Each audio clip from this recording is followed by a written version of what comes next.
আসসালামু আলাইকুম। তো তোমরা যারা কৃষি ভর্তি পরীক্ষা দিবে তোমাদের কিন্তু কৃষি ভর্তি পরীক্ষা কবে হবে এটা নিয়ে এখনও অনিশ্চয়তা আছে। অফিসিয়ালি তেমন কিছু বলা হয়নি।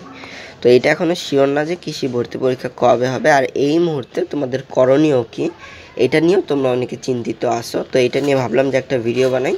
তো আমার নাম হলো আব্দুল্লাহ আল মাহমুদ, লেখাপড়া করছি শেরেবাংলা কৃষি বিশ্ববিদ্যালয়, এবার সেকেন্ড ইয়ারে আছে।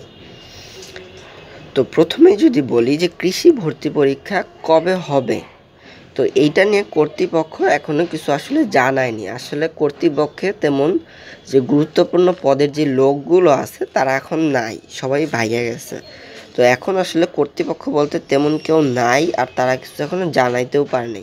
তো এইটা এমন একটা সংকটকালীন সময়ে আছে, তারা এখন হুট করে চাইলে কিছু একটা বলতে পারে না। আর যেহেতু একসাথে 7-8টা ভার্সিটি পরীক্ষা, তাই এটা কিন্তু খুবই বড় একটা জিনিস। আর তোমরা যারা গুচ্ছে আছো তারা কিন্তু অনেক ঝামেলার ভিতরে আছো, সেটা আমরা জানি। তো এখন যে স্বস্তির বিষয় সেটা হলো যে আমরা যারা স্টুডেন্ট আছি যে ভার্সিটির, তাদের বলা হয়েছে যে রবিবার থেকে আমাদের ক্লাস শুরু হইতে পারে। তো রবিবার থেকে যদি অফিসিয়াল কোনো কার্যক্রম শুরু হয় তাহলে খুব শীঘ্রই তোমাদের ভর্তি পরীক্ষাটাও হওয়া শুরু হবে। কিন্তু এখন আমরা শিওর না যে আসলেই এই রবিবার, অর্থাৎ আজকে হলো শনিবার, কালকে রবিবার। তো কালকে থেকে যদি আমাদের ক্লাস না শুরু হয় তাহলে এটা নিশ্চিত থাকো যে তোমাদের সেপ্টেম্বরের মাঝ মানে 15 তারিখ বা তার পরবর্তী সময়ে পরীক্ষা নিতে পারে। তো এখনও আসলে শিওর অফিসিয়ালি কেউ কিছু বলে নাই। তো এইটা নিয়ে আসলেই একটা অনিশ্চয়তা কাজ করে। তো এই সময় তোমাদের অনেকেই চিন্তা ভাবনা আছে যে এখন আমাদের করণীয় কী। তো এইটাই হলো আমার পরবর্তী প্রশ্নের উত্তর, যে তোমাদের করণীয়টা কি। অনেকেই আসো যারা ফার্স্ট টাইমার আসো, এখনও ফার্স্ট টাইমের পরীক্ষা দিচ্ছ, তো তাদের সেকেন্ড টাইমের একটা সুযোগ আছে।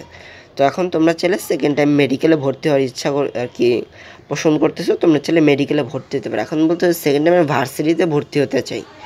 আমি জানি না আসলে সেকেন্ড টাইমার যারা ভার্সিটিতে ভর্তি হয় তাদের আসলে লক্ষ্যটা কী থাকে, কিংবা তারা কতটা সাকসেসফুল হওয়ার রেট খুবই কম। কারণ হলো তোমরা দেখো ফার্স্ট টাইমেরই এখনও পরীক্ষা শেষ হয়নি, সেকেন্ড টাইমের ভার্সিটি পরীক্ষা।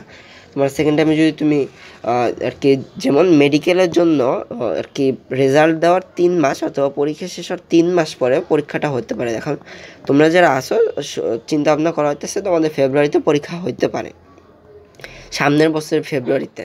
তাহলে তোমরা যারা ভার্সিটির আছো তোমাদের কিন্তু মার্চ এপ্রিল মানে এখনও প্রায় বলা যায় যে যারা ভার্সিটি আছো তাদের 7 মাসের মতো সময় আছে নেক্সট সেকেন্ড টাইম পরীক্ষা শুরু হওয়ার।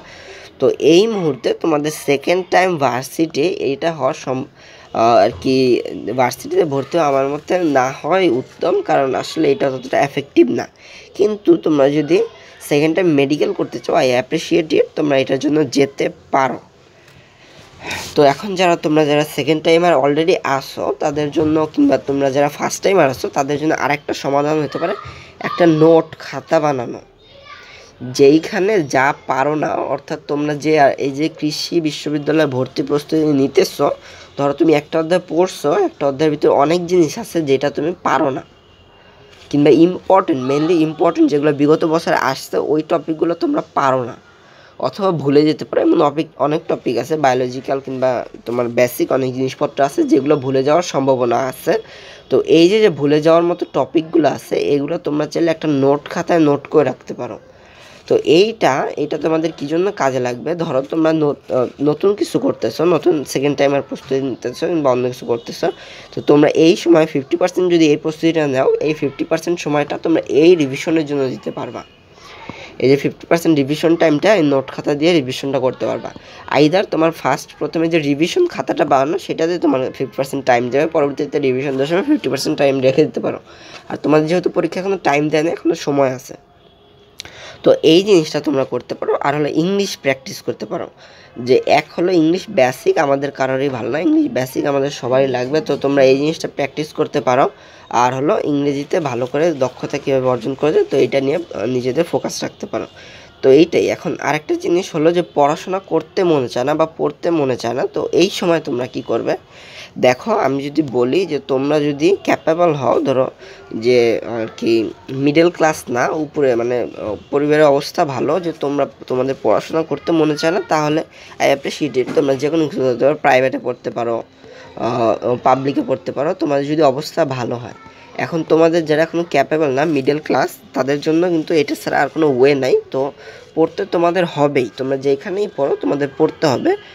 একটা প্রাইভেট ইউনিভার্সিটির যেই খরচ যায় ইয়ারলি, তোমাদের সেটা অনেকেরই বিয়ার করা পসিবল না, অথবা অথচ তোমরা লেখাপড়া চাইলে করতে পারতে। তো এই জিনিসটা মাথায় রেখে তোমরা চাইলে নিজের পড়াশোনাকে এগিয়ে নিতে পারো, এবং এতটুকুই। আর ধৈর্য ধরা ছাড়া এখন আমাদের সামনে আর কিছুই নেই। আর যারা বন্যা কবলিত এলাকায় আছে তাদের জন্য আমরা চাইলে দোয়া করতে পারি। ধন্যবাদ। আসসালামু আলাইকুম।